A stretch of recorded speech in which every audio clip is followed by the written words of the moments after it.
Fernando Mendoza and Ty Simpson battle it out in the college football playoffs for the 2026 NFL Draft QB Supremacy.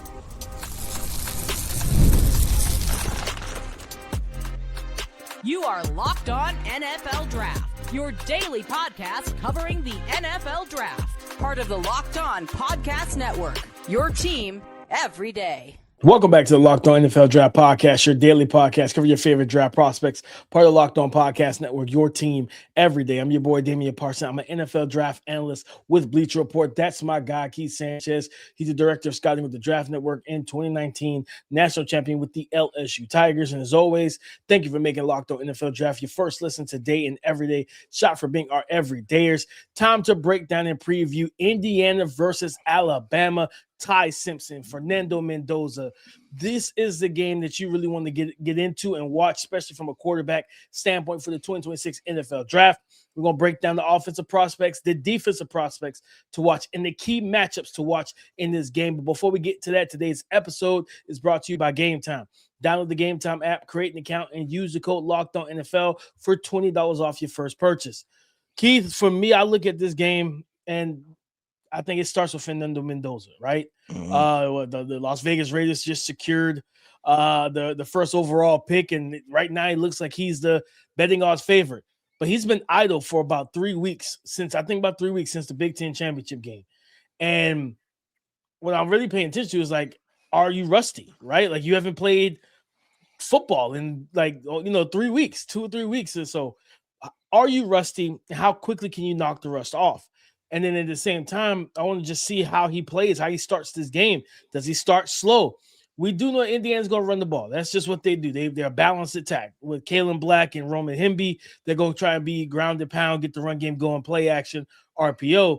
But if Bama's able to take that away, how quickly can this passing offense kind of rise to their standard and play at a high level? I think, and plus for Fernando, this isn't a situation where you're playing with house money, Keith. Like you're not just like, hey, especially when now that people are starting to call you the first overall pick, there's some weight that come with that right now. There's some pressure and expectations, and I want to see if he'll just play his game and not allow the expectations to overcome him and overwhelm him and just stay even keel. Because as I've seen, all season, he plays like he has no pulse.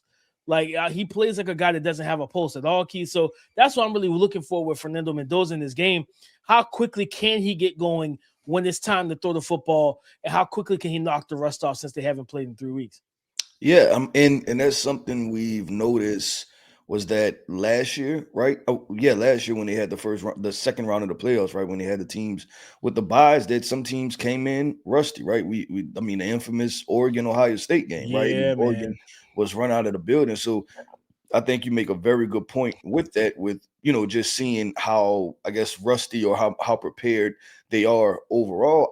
You go with Fernando Mendoza, I go with Ty Simpson, and in a draft lens, DP, I'll say this: I think that it isn't over until it's over, right? And what I mean by that is that just look in the past when it's come down to draft classes, right? Last year was Cam Ward, right? And Cam Ward was the number 1 overall pick. Many people feel like he was the best quarterback in the draft, but there was always a conversation of the other guys, right? Could Shedeur Sanders go number 1 overall? Like, is he better than Cam Ward? You go to the 2024 class, right? It was the Caleb Williams, right? He was the guy, the Heisman winner. He was the superior talent. He was the generational talent, right? But people still talked about Jaden Daniels and Drake May potentially being better than him. You go to the Bryce Young year, right? Bryce Young, CJ Stroud, Anthony Richardson. People talked about CJ Stroud, Anthony Richardson being better prospects. So you have to think about it and say, man, if Ty Simpson plays good football, right? Like if he plays a good football game and they're able to knock Indiana off,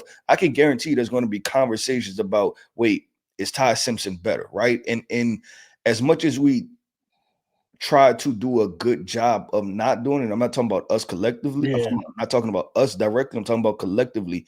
As much as we try to do a good job of not the quote unquote helmet scouting, it's going to matter when you look at these schedules, right? And you look at who Ty Simpson played and how many big time games and things like that versus Indiana, right? Like it's just simply, it's going to matter percentage points. And just to give people insight into, the way some of these NFL scouts and general managers think, that stuff matters for them too, right? Like just, okay, what program are you coming from? And it matters because of a conversation piece. To be like, okay, you dealt with all of that pressure and I know what I'm getting out of an Alabama quarterback. Like all of those things are going to play small pieces. It's the same thing that goes into, okay, a lineman from Wisconsin, right? They're going to say, okay, I know exactly what that's going to be. A wide receiver from LSU or Ohio State, I know exactly what that's going to be. So I think this matchup couldn't, if it goes Alabama's way and Ty Simpson plays good football, I guarantee you post the game, there's going to start being a drumming up of that conversation again.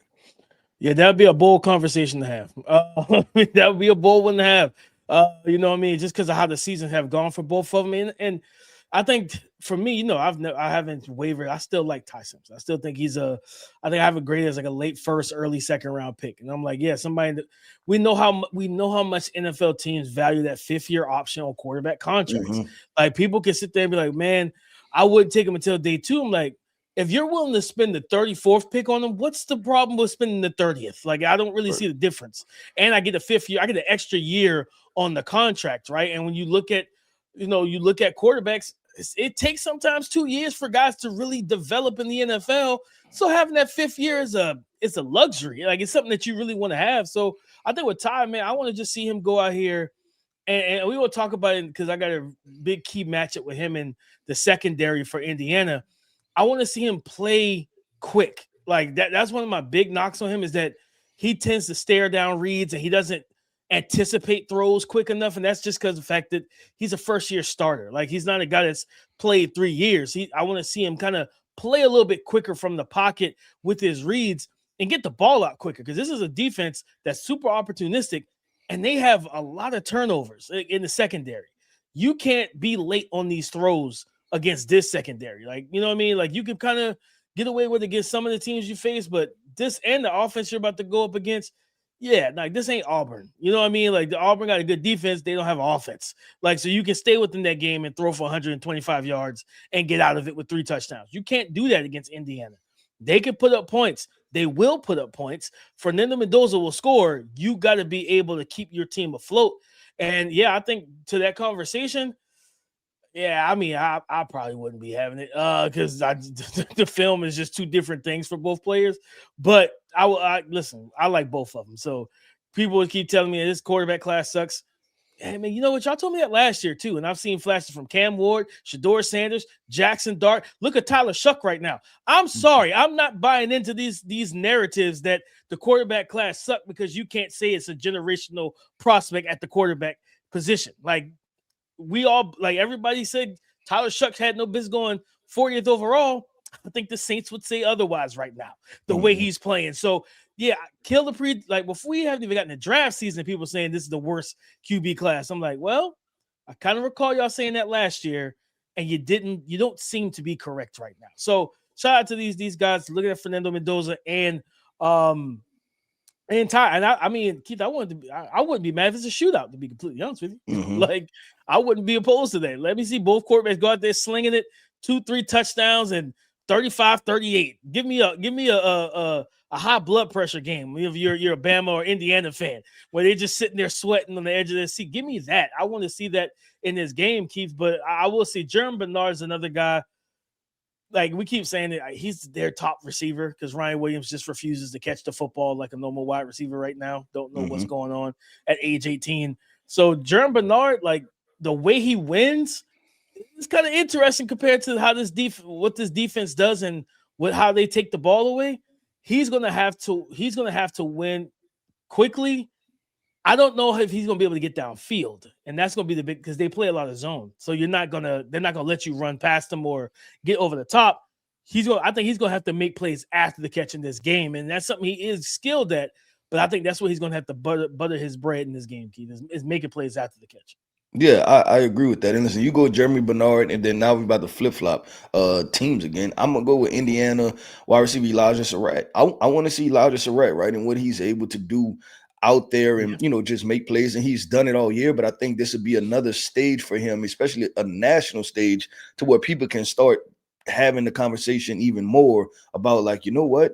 this guy is probably a top 50 player or a top 60 player somewhere in there, or can you draft him at the back end of the first round? I think these are the type of games, right, to where people remember your name, right? And it carries you honestly into draft season to where people are excited about what you can do on the field, and then they start looking at you as far as just where to place you, right? And I think in the deep wide receiver class, where it seems as though a new wide receiver pops up every week and a half, right? That you're like, okay, this guy's at least a third rounder. It'll be good for Elijah Sarratt. But DP, let's do this, man. You know what we do, man. We flip sides of the football. We talk offensive prospects, but then we flip sides of the football and talk defensive prospects. So we're going to talk about key guys to watch coming up next.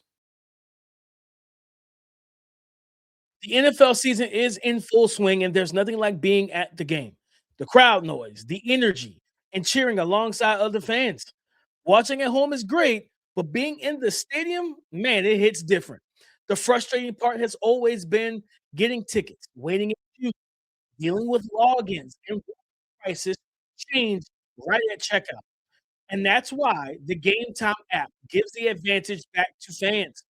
It's the hack for unlocking amazing NFL tickets and experiences in just a few taps. I pulled up the Game Time app to check out up and coming NFL games and found great ticket options almost instantly.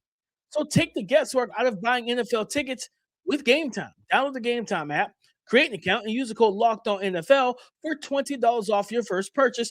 Terms apply. Again, create an account, use the code Locked On NFL, LOCKED ON NFL for $20 off. Download the Game Time app today and get back to being there live. Defensive prospects to watch when Alabama faces Indiana in the Rose Bowl, Keith. And I go to Bray Hubbard, the strong safety for Alabama. I think he's going to be a key defender in this game because his ability to play kind of is that a pseudo linebacker +1 in the box. Indiana's going to run. They're going to run the ball. Like they went up against the arguably to me the best roster in college football belongs to Ohio State, and that defense and the collection of talent they have.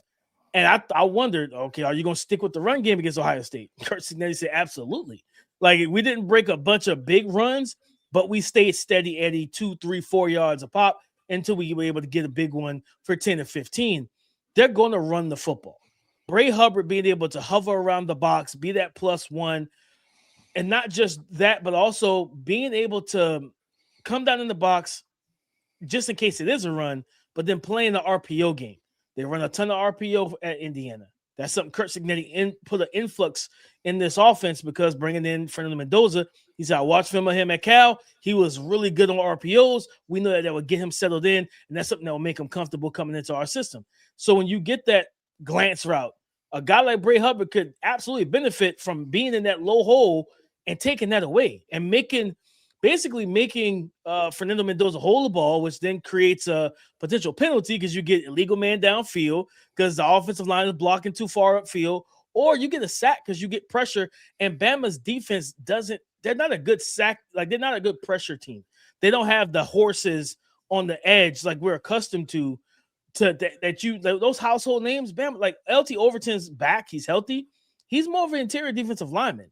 He's not a true pass rusher. They don't have that guy. So Bray Hubbard, to me, being able to make Fernando Mendoza hold the ball, help slow down the run game, keep it minimal gains at best, and put them in some third and longs to where maybe Bama gets aggressive and sends some pressure, maybe not simulated pressure or the cover zero stuff that Fernando has been beating all season, but maybe send some fire zone stuff, things of that nature.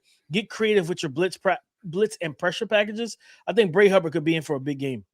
Yeah, no, I like that call out. I'm gonna go with another Alabama defender, but I'm gonna go with linebacker Deontae Lawson. And the reason I go with Deontae DP, for almost the opposite reason you said of Bray Hubbard, right? You said Bray in the run game and him being able to fit some runs. I'm gonna go Deontae sinking right into certain zones, into certain holes, right? And the reason I say that is that Fernando Mendoza if anything, you can say he sees the football field well, right? Like he's a guy that sees the football field well and he tries to minimize turnovers. So I think that it's going to take good plays by good defenders to be able to intercept him or force him into bad decisions, or force him in a decision where he thinks that, you know what, I can fit that ball there, right? Like if that was an average linebacker or, you know, just an average college football player, that would have worked, right? And I'm looking at Deontae Lawson as one of those guys that even if it's, let's say they running cover 2 or something like that, and Fernando Mendoza sees it, and you know Deontae Lawson drops in the coverage, he thinks that he can fit it in between both safeties, but Deontae has dropped so far back, it almost converts it into a cover 3 type of situation. I think something like that will need to happen, and Deontae is going to have to make some of those type of plays in order to really get this Indiana offense rattled, right, in a certain manner. So I'm looking at Deontae Lawson as a guy that he's going to have to play a hell of a game because obviously he's going to be needing a run game, but I think the passing pass coverage is going to be important for him too. And you don't think about linebackers when it comes to coverage, but linebackers that quarterbacks, that throw with anticipation in the middle of the field, that let the ball go early, those linebackers play a very important role to kind of covering up certain holes and certain gaps within the defense. And Keith, I'll raise you off of that same point. I look at the number 4 for Indiana linebacker, Aiden Fisher, 6'1", 230. The exact same reasons that you just made, the same reason I'm highlighting him. One thing we know about Ty Simpson, if you give him the middle of the field, he's going to cook. Yep. He's going to take every single one of those. So it's like those dig routes, things of that nature, crossing patterns, like over routes, being able to drop off, drop back, get depth, and take away those middle of the field routes, because again, Bama, similar to what Georgia did, Bama's not been able to push the ball down the field, and then when they do, you have a guy like Ryan Williams who's not catching the freaking football. So it's like you're not, and again, Indiana plays a lot of zone, so they're not going to give you they're going to play a lot of. You're going to see D'Angelo Pons and those guys play a lot of bail tech, cover 3 drops, and they're deep thirds, and they say we'll rally to the football, we'll let you dink and dunk your way down the field or try to matriculate your way down the field, death by 1,000 cuts. Let's see if you could be patient with that. And Aiden Fisher, I can't remember which game it might have been this year, but he had, I think, an interception. I remember it was one game he just like absolutely took the game over at the linebacker spot. And this is a guy that absolutely could do that again. And if Ty Simpson's not paying attention, if he's scanning the field, because Ty Simpson will go through his reads, Indiana can get to the quarterback. They got a couple guys that can rush the passer, or that they can close the as a unit, they can close the pocket. And if you get Ty Simpson kind of off his spot and rattled a little bit, now he's not seeing it as well, and it's going to open up some things for him. But Keith, I'll go to D'Angelo Pons. I just mentioned him. Like, listen, you don't have to worry about this. Is not a Jeremiah Smith's not in this game. Cardinal Tate's not in this game. This is a much better matchup for him in this game. And I would actually play him in the nickel in this game. Like, to be honest with you, I would play him more in the nickel instead of because I think if he's outside, I don't think he's going to get into any of the action. I don't think Bama's not been able to push the ball down the field outside. Right. So it's like, I would kind of walk him, I'll reduce him into the nickel, have somebody else lined up outside. Y'all play your deep thirds. And I'm letting him be that guy in that kind of hook curl, the flat situation in their cover 3 scheme and whatnot, to where he's playing the shallow and underneath stuff. But I think it was it last year against like Washington? I think it was, might have been. He played the nickel and he blitzed, he jumped screens, he had a pick 6 in that game. All of this, like this is just a playmaking football player. So I would just move him around and not just. I think back to those prime Richard Sherman. I think it was the Packers. They played the Packers. The Packers threw some like 4th string receiver to Sherman's side and just let him like run around with him. Yeah, we're not throwing over here, man. Like, don't even. I think at one point Sherman was like yawning because he was like, you guys have literally thrown on the left side of the field the entire game. Like, you're not even working this direction. Like, I don't want that to be the case for D'Angelo Pons. I would try and get him in the action, play him in the nickel a little bit more, and try to get some interceptions or some pass breakups, and also blitz and get to Ty Simpson as well. Yeah, well, DP, let's do this, man. We talked offensive prospects. We talked defensive prospects. Now let's get into our bag, right? Our coaching bag and do some key matchups, right? Versus we can talk about this player versus this player, this O line versus D line will determine this game, and we're going to do it through the lens of the 2026 NFL draft prospects. We're going to talk about that coming up next.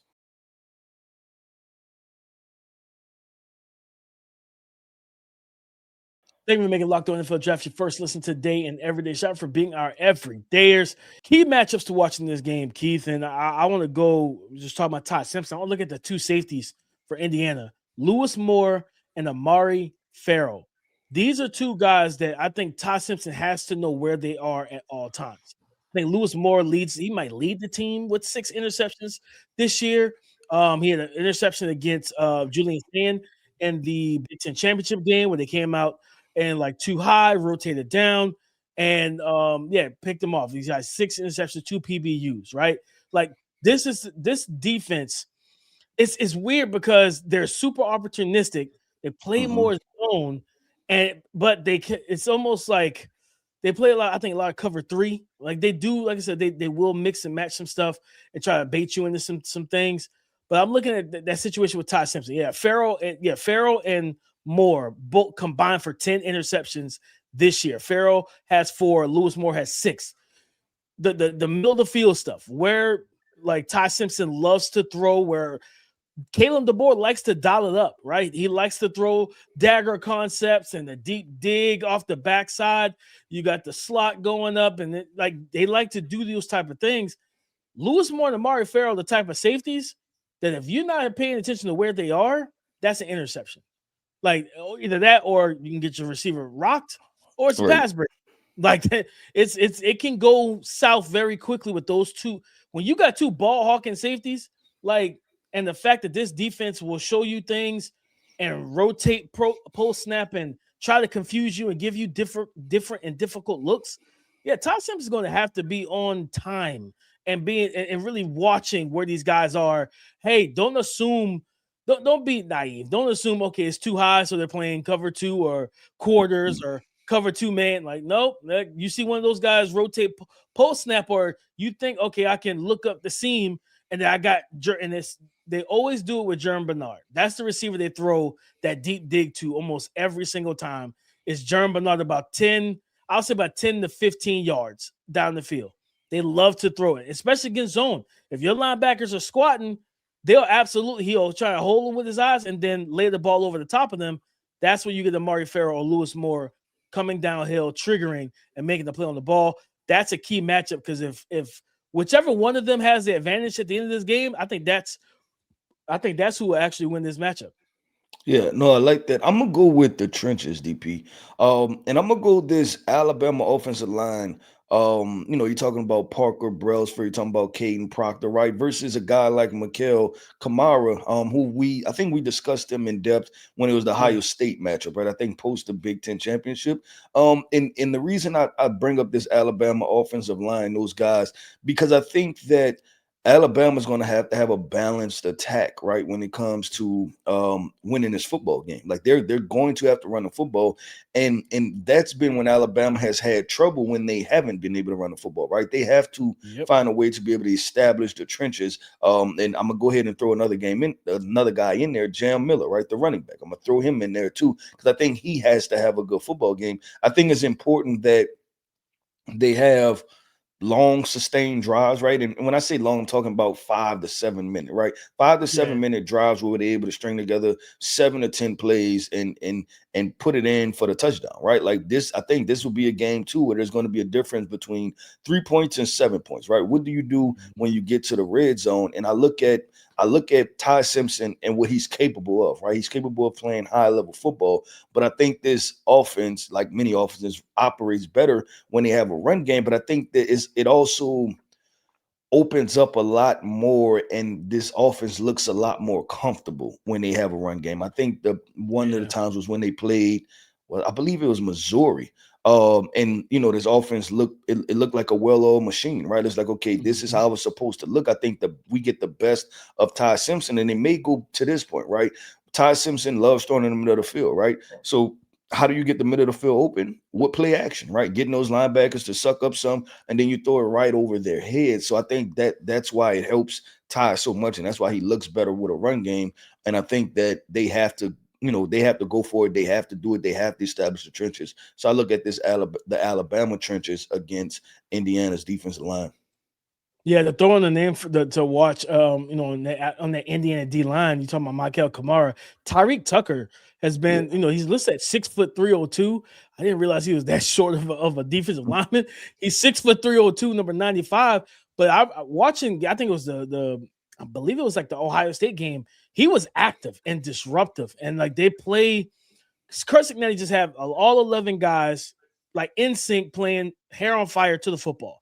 Tyreek Tucker be able to help in the run game, but also he's been really good pressuring the quarterback. Him, Kamara, I think it's like Stephen Daly, like just a kind of a miscast of characters, of guys that you don't really know much about, or you look at the body type, you're like, that's a weird build from a prospect standpoint, but hey, they make it work. So it's like, hard, they play hard. And I think being able to not letting Jam Miller get going in this game is going to be paramount, because like you said, that opens the play action, that forces your defense to take false steps forward, but also that makes you play them honest. Like that makes you play Alabama honest. But when there's no run game and they drop back 35, 40 times, I think throwing the ball 30 to 40 times in this game will play right into the hands of Kurt Signetti and his defense.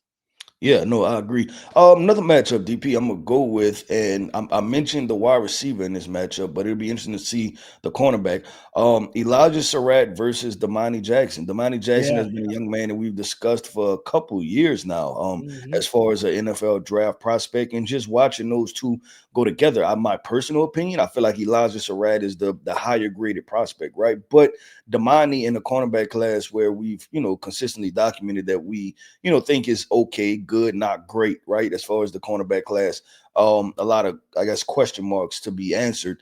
But him going against a guy like Elijah Sarratt, is he able to be disruptive?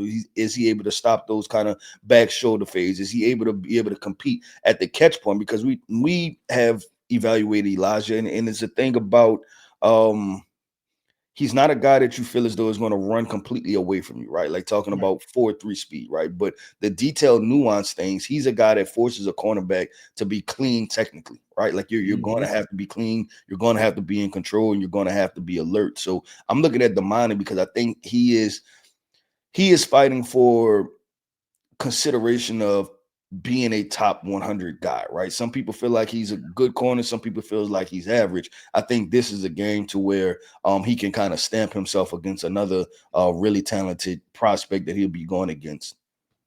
No, I like that. I mean, heck, if I wonder in that matchup overall, I wonder how much man coverage Bama throws at Indiana, because going back to that Big Ten championship game, one thing that Ohio, Matt Patricia did, he went man. Like he let Davison Igbenusum play physical with Elijah Sarratt. That's why they end up, moving them down into the nickel, into the slot, and everything, and ran that slot fade. What I mean, against I think it was Jermaine Matthews or whatnot. They tried to, after I think they caught one pass on Igbenusum, and then after that, like they just kind of stayed away from him because he was playing extremely physical. He was kind of shading inside because of the fact of, I think like you talked about the lack of vertical explosiveness from Elijah Sarratt. If I remember correctly, Davison was playing more inside shade and forcing them outside. He was trying to take away those slants, the glance routes, the crossers. He was being physical and taking away inside leverage. Damian Jackson do the exact same thing. And then the fact that he's a much better athlete than Sarratt, vertical, like in terms of speed, you can run with that guy. You can run with him. So take away those in them and breaking routes. Shout out to my guy Eric Crocker. Always said, hey, as a cornerback, take away something to chase something. Take away the stuff that they want to do, force them down the field, chase the deep ball, be in position, arm bar him to the sideline. Can you go make a play on the football and take the ball away? That's going to be a big matchup, because if you play him straight up and you don't take away specific leverage, you put yourself in a position to get routed up by a guy like Elijah Sarratt. If you try to soft press and you have to be physical with him. Truthfully, you have to be hands-on and handsy with them to slow him down and to limit and disrupt the timing between him and Mendoza. If you give him free releases and he get to, step on your toes and snap off routes, like, yeah, you could be in for a long day. Yeah, no, I agree. But DP, that wraps up another episode, man, of the Locked On NFL Draft Podcast. I want to end this podcast off by saying shout out to our everydayers. Thank you for tapping in with us each and every single day. I am Keith Sanchez. You can find me on X at The Talent Code. That right there is my guy, my co-host, Mr. Damian Parson. You can find him on X at DP_NFL. And like we like to say, man, y'all come talk to us because we like to talk back. Go subscribe and follow for free on YouTube, wherever you listen to podcasts, to get the latest episode as soon as it is available. Guys, on tomorrow's show, we're breaking down Texas Tech versus Oregon. Big time game for Deontae Moore after lighting up JMU. What will he be able to do versus an elite caliber defense? We'll talk about that on tomorrow's show. So come and join the conversation again tomorrow on the Locked On Podcast Network, your team every day.